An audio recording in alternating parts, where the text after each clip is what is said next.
Kaunti ya Makueni ambapo wakazi wa kaunti hiyo wameanza kutoa maoni yao kuhusu miradi wanayotaka itekelezwe na serikali ya kaunti hiyo kwenye bajeti ya mwaka wa kifedha wa 2026-2027. Aidha, wanasema ipo haja ya mgao wa kaunti kuongezwa ili kutatua masuala mengi yanayowakabili, huku wakimtaka gavana Mutula Kilonzo Jr. kuwajibikia fedha za kaunti hiyo.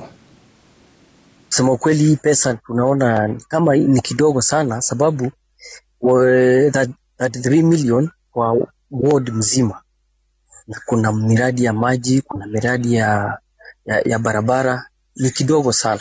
Hiyo pesa ni kidogo, na tena ikiwa kidogo, hiyo pesa ina delay kufika.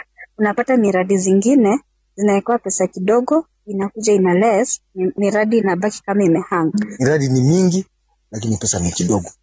Kwa hivyo venye naweza kuambia the assembly, miradi venye wananchi wamesema iende ikafanywe, ipite venye mwananchi amesema.